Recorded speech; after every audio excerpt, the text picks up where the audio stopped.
Hey everybody! Hey! Happy Sunday! You too. I heard that my friend Jason here killed it last night. Is that true? You guys enjoy it? Did you play some of your new stuff? I did. I played a few. Sounds good, doesn't it? I had the privilege of getting to listen to the new stuff before anybody else does. So it's one of the privileges of being friends with the guy. Nice. What are you guys talking about?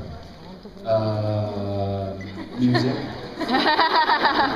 Music or music? They were asking about my scene study breakdown and how I approach my acting.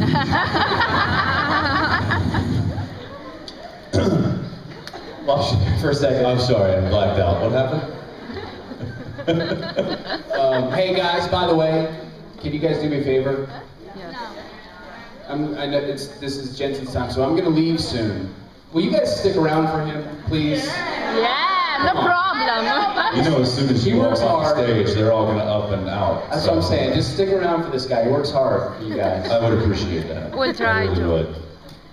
All right, go relax. I'll take it from here. I'll take Got it. this? I got this. I got this. You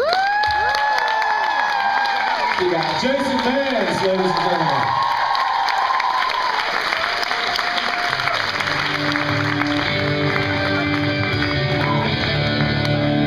I love the musical intros and outros. It's very, very classic. Hey guys, Hey. I feel so much better today. Yeah, you look I thought I better. got any sleep last night. Again, I popped up, eyes open at 3 a.m. and I was like, not again. I was able to go back to sleep until about 6, and then I popped up again. I'm like, well, screw it, let's just get up. So, but I got up and got a little exercise in, and I feel better today. I'm sure you guys are feeling great after staying up till 3 a.m., which I know some of you were doing. No. That's hey, when in Rome, All right. Well, if you had questions for Jason and you'd rather not ask me a question, you can have a seat, or you can come up with something and ask me. How about that? I will find out. You will find a question. All right. I like the sound of that. All right. Let's get started. Well, in Supernatural, when Sam or Dean call each other, there are nicknames on their mobile phones. So we wonder, does Jared and you, Jensen, when you call each other, do you have a nickname on your mobile phone? Like in personal, like For each other. for real? No, his name is just Jared. Although I do have some friends that we have nicknames. In fact, to a few of my friends, ones that don't live in Los Angeles and that aren't in the entertainment industry, I'm just simply put in their phone as actor. So when I call them, it's just, oh, actor's calling. But that's their way of calling me Hollywood, I guess, and whatever. That's my buddies back home. But no, Jared and I call him J-Rod. I don't know, have I ever called him J-Rod in front of you guys? No. Yeah, that's actually what most people on the crew call him, is J-Rod. Oh. It's just kind of mispronouncing Jared. J-Rod or J-Pad. J-Pad, but yeah, a lot of people call him J-Rod. I get called Jackals. Jared also calls me, what else does he call me? Freckles? What? Not Freckles.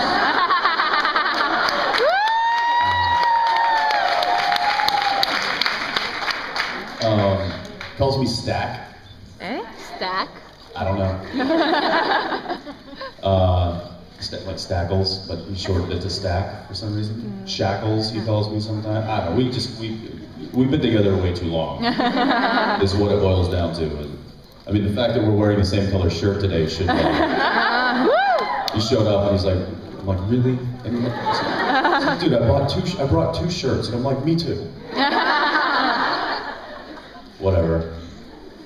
And then he said, we're on the same cycle. Some of you are like, what? That's not funny.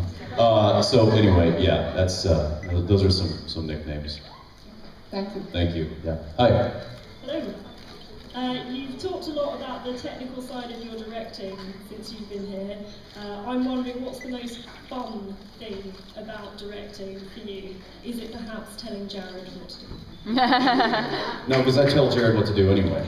Oddly enough, directing Jared was not unlike the way that we deal with each other just as actors, because he and I really look after each other quite a bit anyway. So if we're doing a scene together and somebody else is directing, but if we're doing a scene together and he does a performance and it's his coverage, and I noticed that there was some, he missed some beats or missed some cues or didn't say it, I'll tell him, I'm like, you got a better one in you, ramp it up, speed it up, slow it down, and he does the same for me. So we kind of do that for each other and have been doing that since the beginning of the show. So directing him, it was simple because we've been, it's an easy language between the two of us. My favorite part one of the parts I enjoyed the most was directing the action sequences. The fight scene with that Bobby had with the Okami. That was really fun because I was getting down on the ground. I'm like, okay, what you're gonna do is you're gonna roll over, spin, you're gonna kick, then you're gonna fly into the tree. So I really enjoyed putting that sequence together, and it's fun. It's a big adrenaline rush to have 150 people look to you and go, okay, what do we do now? I mean, it's scary, but at the same time, as long as you know that you have some answers for them, it can be really, really fun. And because I did my homework like Tim Manners taught me, I had answers. So. Hi. I asked you back at the first dressing Miller what you would do if you could meet Dean, and I was wondering if that had changed at all in the last 2 years with the changes that he's done. Probably not. I'd probably still treat him the same. I don't know. I don't necessarily know that Jensen would be friends with Dean, because the two of them together might get in a lot of trouble. I'm guessing. And they would get mistaken for each other too much, which is would be weird. No, I mean, obviously we all know what he's gone through over the past, 7 seasons, and he's a beat up, scarred, war-torn warrior, and he will continue to be that, and that's obviously something that not many of us can relate to on the level that he's gone through, but we enjoy watching it, and I enjoy playing it, and I enjoy telling the story. So, yeah, I don't know what I tell him about it. I tell him to get his freaking car back, is what I tell him. Yeah. Yeah, thanks. Yeah.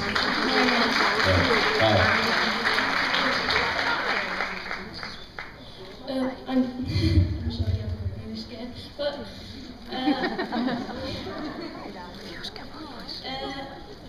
I know that if someone forces themselves to smile when they're sad, they actually become happier.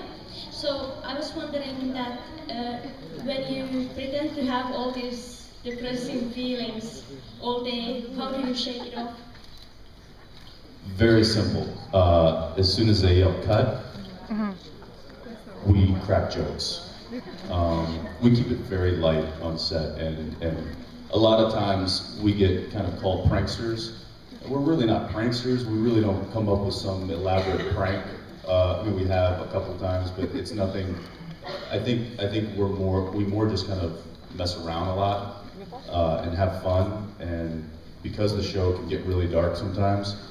And you see it in the gag reels, like trying to do like an intense scene, and then Jared breaks out into a laugh, or I crack up, or Misha can't keep his face straight, stuff like that. So we're definitely acting You know, we've got to pull it together and do that. But then there are, you know, emotional scenes, and those are really, you can't mess around with those. Those are intense. But I'd say for the most part, we keep it pretty fun and light and set. And we have a really great crew, lots of really good sense of humor, and that helps. That helps have us because, you know, 12 to 14 hours a day for 9 months out of the year, and sometimes it's in really bad conditions.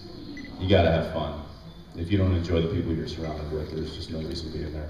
So, thanks. Hi. Hi, Jensen. I wanted to ask you about yesterday's performance that you did in the beginning of the Jared's panel. Whose idea was that? Oh, you mean the waitstaff that came and gave Jared his beer? Yeah. I might have thrown that out there. Yeah, we were just, a guy came, I guess Jared is like, you know what, it's beer time. And he ordered a beer in the green room, and the guy came in right after he had walked out to come up on stage. And he's like, have a beer for Jared? Like, yeah, he's gone. But if you want, you could just walk up on stage and give it to him. I'm sure he wouldn't mind. And then I looked at Richard and did Rob, I'm like, or we could just do it. So on the walk in, there was a cart full of napkins, and we all started grabbing napkins. And I'm like, let's go set the table and do a full wait staff, and then that's what we did. So. But see, to me, that's not a prank. That's just us messing around. That was great. Well, that's. Yeah. Again, gotta have fun, you know. Hi. Hi, good morning. Morning. I have a question about one episode, but I'm sorry, I don't know the number. I probably won't either. But you were dealing with the knight Brunswick and his sword, if you remember. Yes. So this is originally a Czech legend. Mm-hmm. It's our knight that will rescue our capital, Prague, in terrible times. So I was curious, and I was very surprised that this one appeared in Supernatural. So do you know how that idea came to mind, or? The writers probably did some research and found that story and incorporated it into the script, which you know happens all the time. They'll find a story or a legend or a myth or something that's somewhat rooted in, you know, a culture or history or a past or a you know, reality, and they'll try to use that and incorporate that into the show. And it was kind of the original format of the show. If you remember, it was, you know, back in season 1, it was about urban legends and these guys going around and fighting urban legends. And it wasn't just stuff that they made up; it was stuff that they actually found, you know, information on. So I'm sure that that's what happened. And, I mean, they've got, from what I understand, they've just got notebooks and notebooks of legends and urban legends and historical legends and mythical legends and from all over the world. So they just happen to like that one and want to use it. Okay, thank you. Yeah.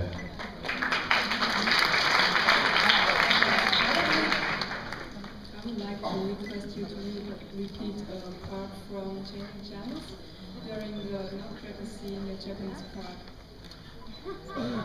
Oh, great. You want me to repeat what I said? I can. Yeah, here's the problem with that. I don't speak Japanese, though I'd like to.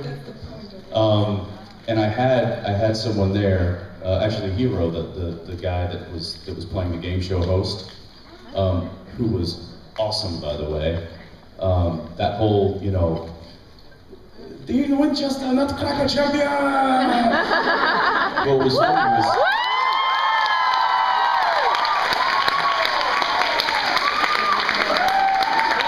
It's okay. It's okay. It's fine. No, it's just don't pay attention. Don't even pay. Thank you. Yeah. So this guy,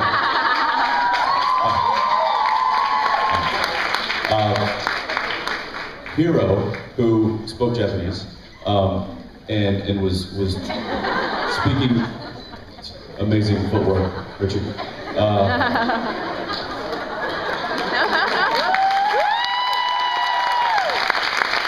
the time. Always something going on backstage, always, just know that. No, but Hero, he you know, had this big boisterous character to play, and then they'd yell cut, he'd like, so was that cool? And I'm like, oh my gosh, this is the coolest guy on the planet. So I had him right there, and he was literally feeding me the lines and how to say them in Japanese, so I without him, I'm a bit lost. You said Kotai was so busy? Did I? Is that right, Hiroko? How do you say it? I'm going to say it properly. Hiroko's going to help me here. Kotai? Kotai wa so desu?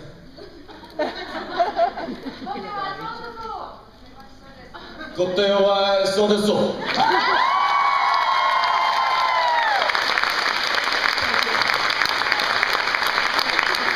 Not a cracker champion!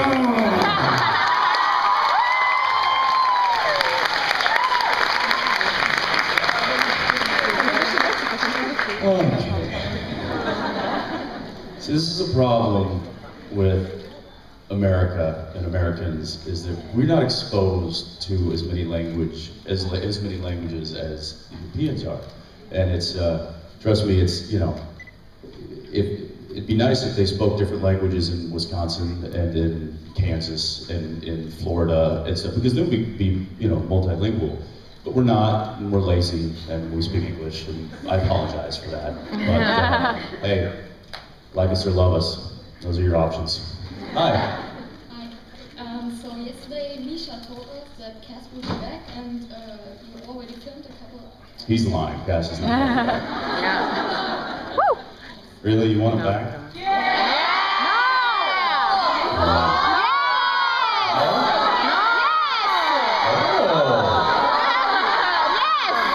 We have a bit of a split here. I thought that was going to be a unanimous decision, but stop the press. So some folks don't want Cass back.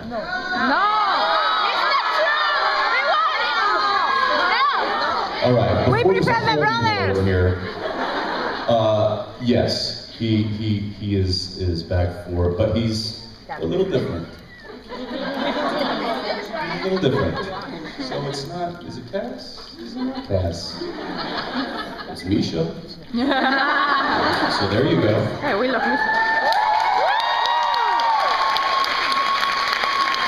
Okay, so yes, what was your question about Misha?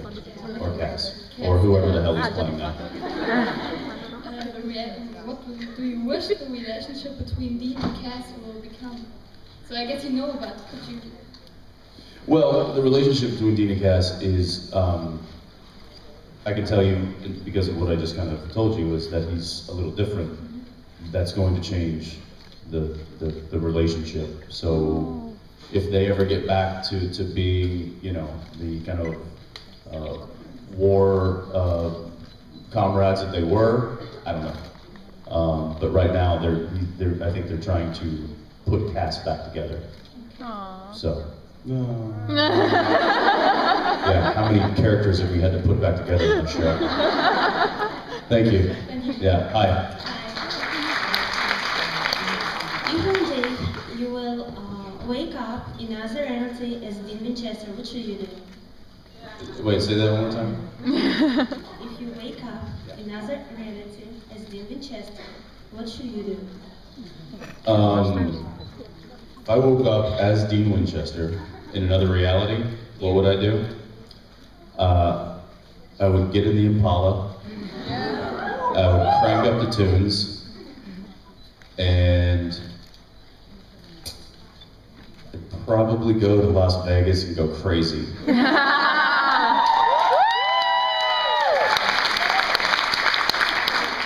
How has Dean Winchester never been, I mean, not just like gotten locked down like Hunter S. Thompson in Las Vegas, because that's just beyond me. I mean, it's, you know, gambling and women and everything he loves.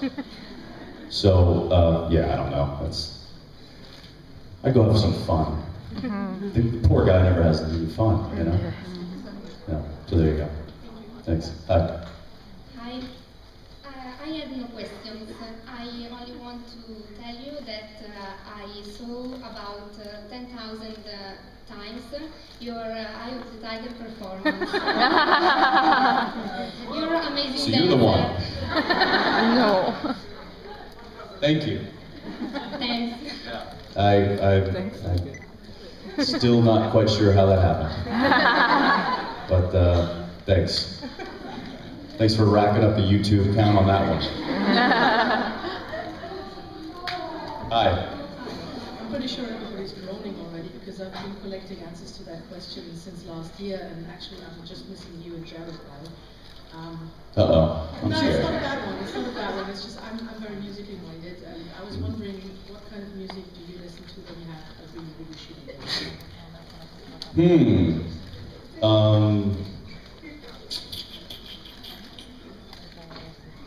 Obviously something, well, it depends, you know? If I have a really bad day, sometimes misery loves company and you play some depressing music, you know, because it just kind of, you know, maybe you don't want to be cheered up.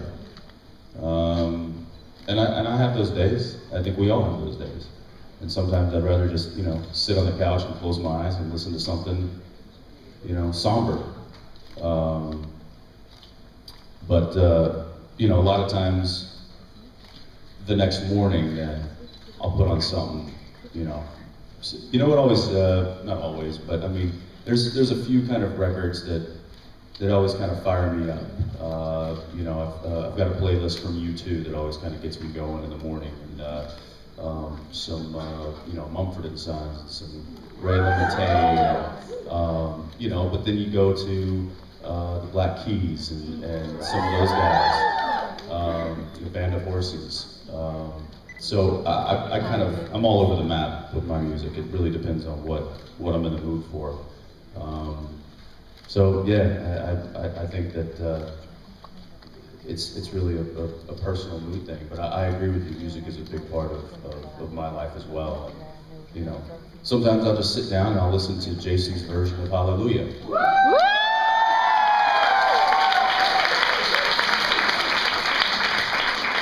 Because it's very haunting, you know, and it's cool. Yeah. So thanks for the question. Yeah. Hi. Hi. Since you already have directed 2 episodes, have you ever thought of writing an episode? Yeah. No. To be honest, no. I don't have a desire to write an episode. I'd love to maybe help conceptualize one, you know, help come up with an idea for one, but writing has just never been my thing. I've never been good at it. English was my worst subject growing up. Just, you know, as far as like writing term papers and things like that, I just was never, and it's not that I don't know how to, you know, construct a proper script or a proper sentence. It's just that I second guess myself too much, which is the same reason why I don't write music.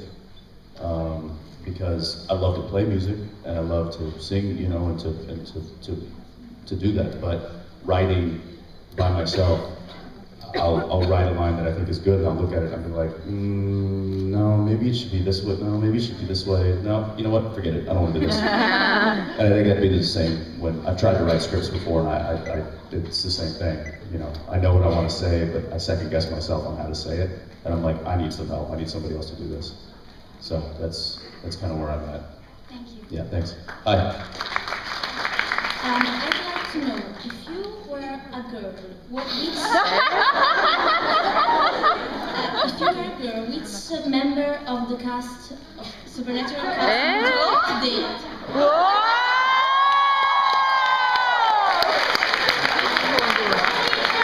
Misha!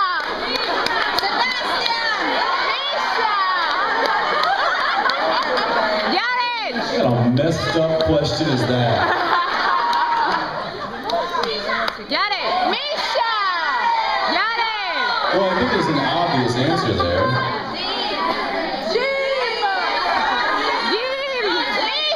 Bobby Seger.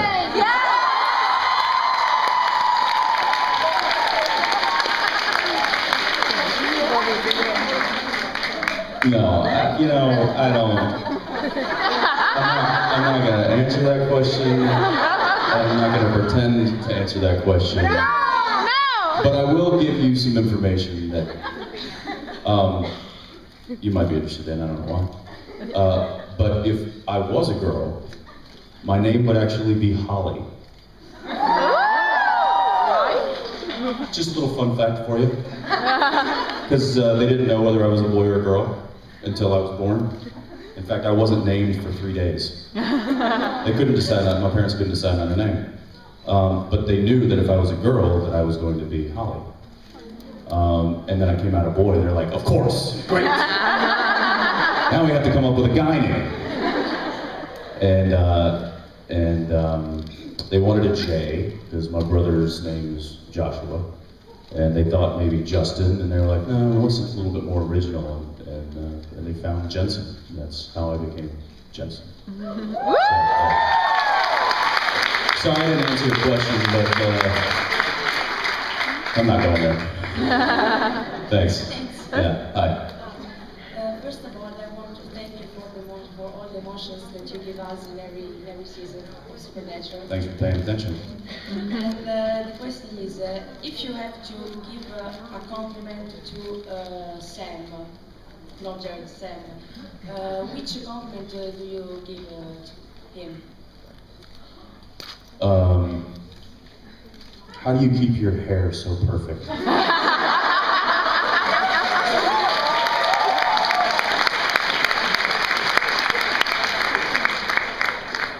No. What compliment would I give to Sam? Probably, you have a great sense of loyalty. Oh. I think both brothers, the sense of loyalty and family is inspiring, and which is one of the reasons, one of the many kind of virtues that these guys have. So yeah, his loyalty. Thank you. Thank you. Yeah.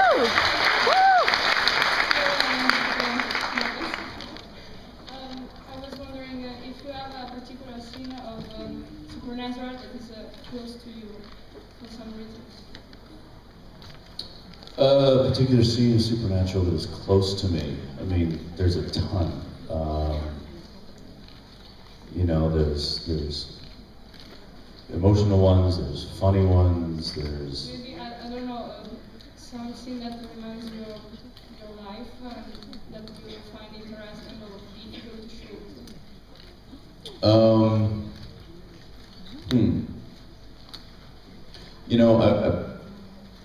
One scene that kind of comes to mind is, I'll give you two scenes. How about that? The scene in the end when Dean is talking to future Dean. I just remember that so vividly because it was such a challenge for me. And to be playing a character for so long and then get truly challenged like that by having to play the same character but tweak it differently, and then you had to remember, okay, what did I say? How am I going to say this on that side of the table because we haven't filmed it yet? And how am I going to react to that properly on this side of the table? How can I make those subtle differences in the character? It was just a really big challenge to me, and I really liked that challenge. It was a really big moment and growing moment for me as an actor. Another kind of more sentimental scene would be the scene in All Hell Breaks Loose Part 2, where Dean is sitting bedside to his dead brother and telling him how he wished he should have been there and cared for him. Yeah. Well, and you might think that that's special because of the content of the scene, but it was actually special for a different reason. It's a different reason because Kim Manners directed that scene. And I remember going up to Kim's office and talking about the scene a few days beforehand, which I never really do. I mean, we don't talk about the scenes until the day of. So I remember going up to his office and being like, hey, listen, Kim, this is going to be a really tough scene for me to film. And I don't know how many takes I'm going to have before I don't have anything left, because it was going to be, I knew I was going to get real emotional. And I said, I don't know how many, you know, I'm going to need some help from you in directing this in a way that I can get through it in just a few takes. So what he did is he blacked out the entire set so that I couldn't see any of the crew people. Everybody was, all the lights were off on the stage, and it was literally just the light on Jared. And he had the cameras completely dark. All the camera guys got into black outfits so that they couldn't be seen either. So it literally erased all of the crew away from my eyesight, which doesn't happen. Normally, if I'm doing a scene, there's 50 people right here. You don't see them, but I know they're there, and they're all lit up, and I can see, you know, you got the boom operator with the microphone, you got the camera guys, you got, you know, the still pictures photographer, there's a ton of people, but Kim blacked all those people out, and he set up 2 cameras, and they just kind of slowly moved back and forth. One was a wider shot, and one was a tighter shot, and I was able to do the scene in like 3 takes, and that was it. And I remember how much he cared for me as a director, for his actor, and it really meant a lot to me. Plus the scene was really difficult, and it was. Thank you very much.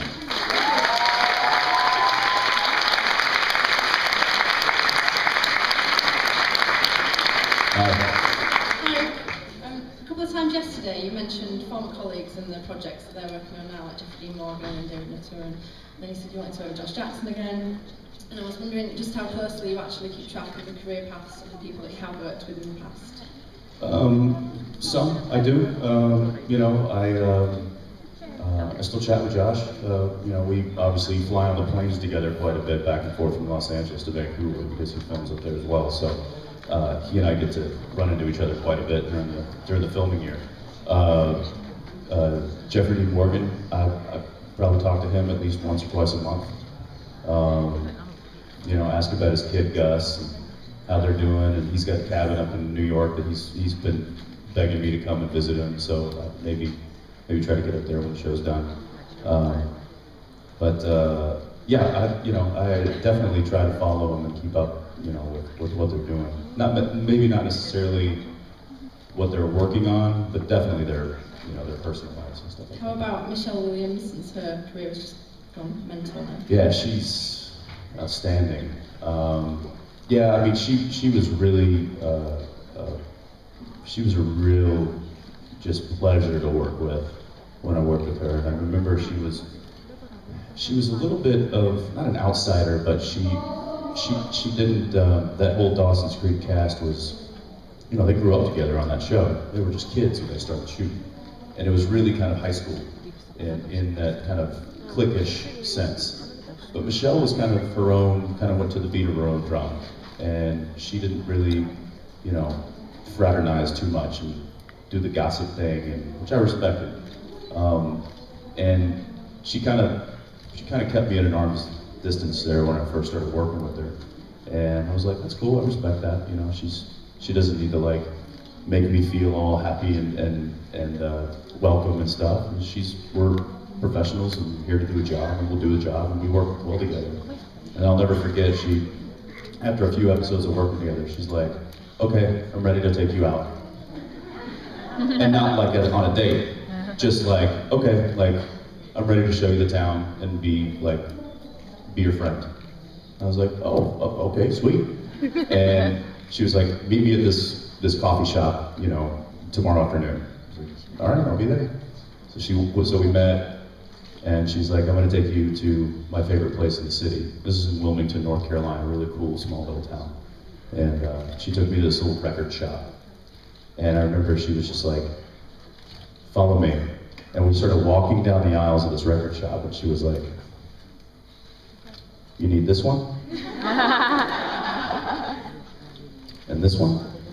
Follow me. And by the time I was like carrying like all these CDs, and she was like, listen to these, and then we can be friends.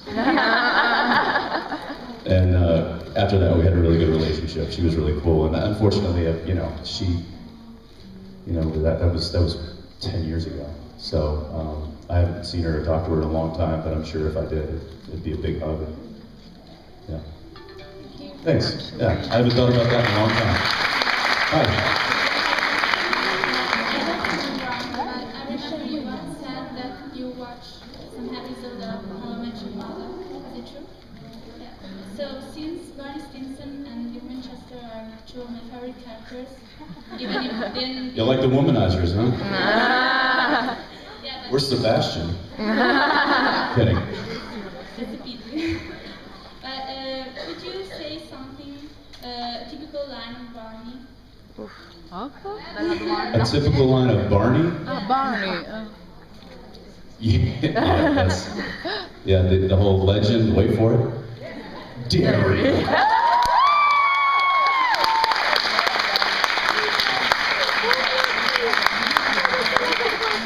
Oh, that's great. Hi.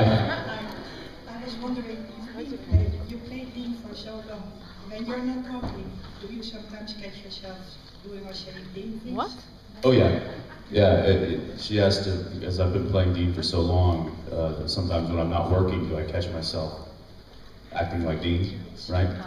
I do, and that's when my wife goes, "Why are you talking like Dean?" Sorry, you're right. Yeah, sometimes it's, you know, it happens, it slips, but yeah. Thank you. Thank you. Hi. Hi, I don't really have a question. I just wanted to tell you that it's really nice to have you here year after year, because it wasn't easy to come here every year, but we made it, me and my sister, and I'm really glad because it's worth it every time, and you're really nice. Even if we can talk to you like only a few minutes, you're always nice to us and funny, and I just wanted to thank you. Thank you. That's very sweet.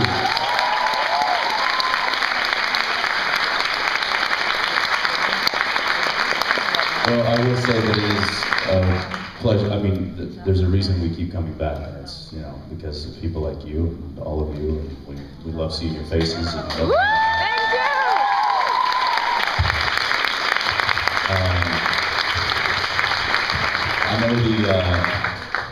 I know the pictures and the autographs can be a little, you know, quick and rushed and fast and stuff, and it's just because we're trying to get through everybody, and we're trying to, you know, move it along. Otherwise, we'll be here till next Saturday.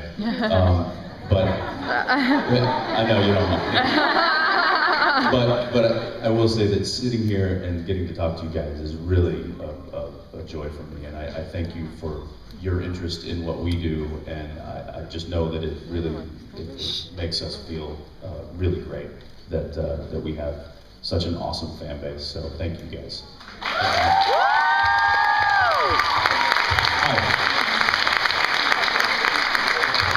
My question is, in the Supernatural episode, The French Mistake, there is a moment when Dean says that Jensen and Misha are strange names.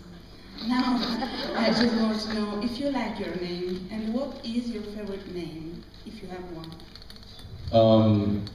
I don't know that I have a favorite name. There's a few names in the world, but yeah, I like my name. I like it. It's you know, it's unique. I haven't met a whole lot of Jensens before. I've met a few, but it wasn't until way later in life.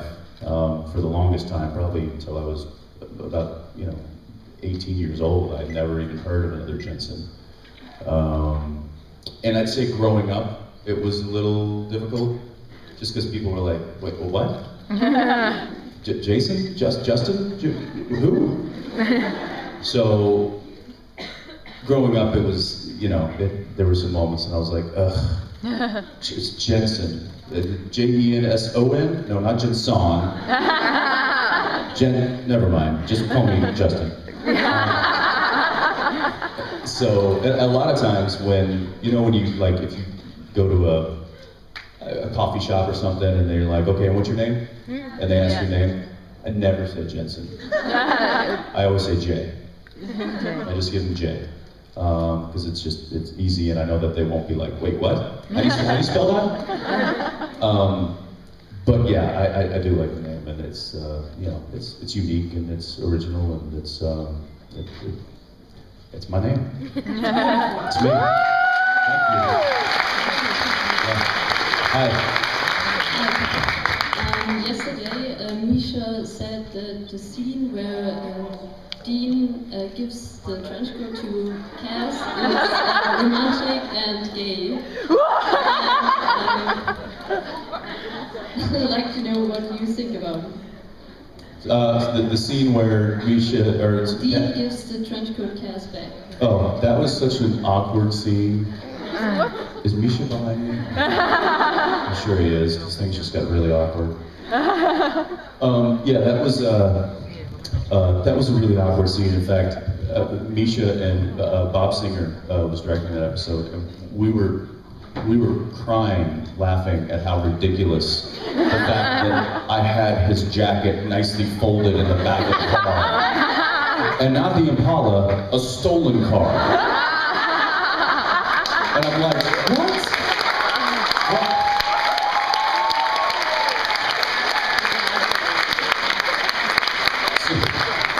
There was no reason for that jacket to be in the trunk of that car, just no reason. And Bob is like, look, just do it, all right? And I'm like, but Bob, this is so dumb. I don't understand. I mean, it's this, and then we started saying the dialogue out loud, and it just sounded it was like, it was so bad. And I wish, is Misha here? Is he here? Because there was a line that he said that he couldn't get out because it was so ridiculous. And we finally ended up changing the line. Like, we had to put our heads together and be like, okay, we're changing these lines. So yeah, I remember that scene vividly, and it was, but it was just one of those things where it's a crucial part of the story and it needs to happen. Misha said he don't like to know what Dean had done with the trench coat. Like wearing the trench coat while he's naked. Yeah, I don't want to know what Dean did with that trench coat. You know, and why it was just folded, so, I don't know. And that was another thing too, because I had it fold, I'm like, Dean wouldn't fold this up like his, you know. Like it's a coat. It's a damn coat. I get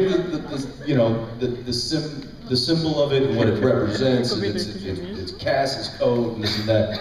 But you know, it was so perfectly folded with the tie and the collar.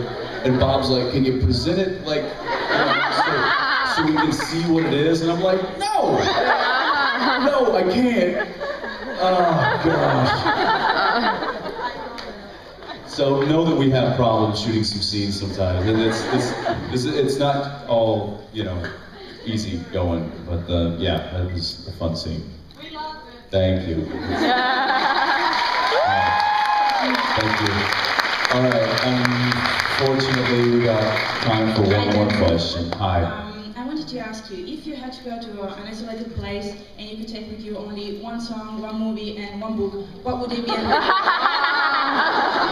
never answered that. No, and there's a reason why, because I don't know. You know, here's the thing. Remember what I was saying about writing? About how I second guess myself all the time and how I write something down. I'm like, yeah, this is not what I want. This is, okay, how about that? No, see, because then that's what I go through when you ask me a question like that, and it hurts my brain. You should think about it before. But even if I think about it before, I'm going to come up on stage and be like, change my answer. And then you're going to walk back to your seat and be like, no, wait, I got another one here. Yeah, I mean, I've got like, I think I've got about 7,500 songs in my library. So you can't choose one? I can't choose one? Can you? Yes. What? Songs? Yes. Probably Love Your Should Have Come Over by Jeff Buckley, which is my favorite song. Yeah, great song. Love that song. Love that whole album. But is that the song that I'm going to have to be stuck with now for the rest of my life? I don't know, 1 week. I'm going to want to kill myself. Yeah, me too, for the rest of my life. Do you have a question about something I can actually answer? What? Give me another question. Any question. Think of something off the top of your head. I don't have one. Ask her question. This just derailed. This train was going, and it just, now it's... You're not gonna be happy with this either. Great! I wanted to know about the song that you sang with this really small, fairly unknown group that's called I Saw Her Standing There, which I really, really, really like. And I wanted to, you probably don't even remember that. Yeah, I thought so. And I just wanted to know if you ever saw the guys again, or even know who they are anymore, basically. What are you talking about? There's a song you participated to. That I participated in? Yes. Your voice is recorded, you can't deny it.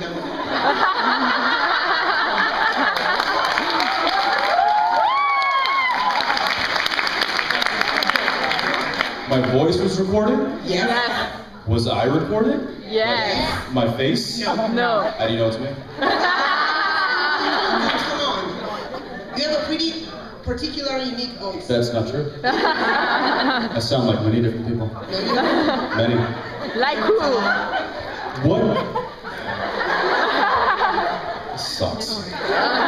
What song are you, okay, I saw you, yeah, I know the song. Saw you standing there, right? Yeah. Okay, when did this happen?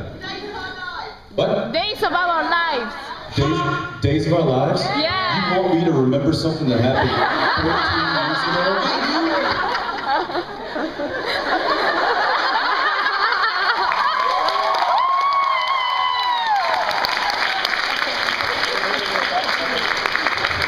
I remember stuff from 13 years ago. Good for you. What's the question? I just wanted to know if you remember the song and who this guy is. Apparently not. You do, you sing that.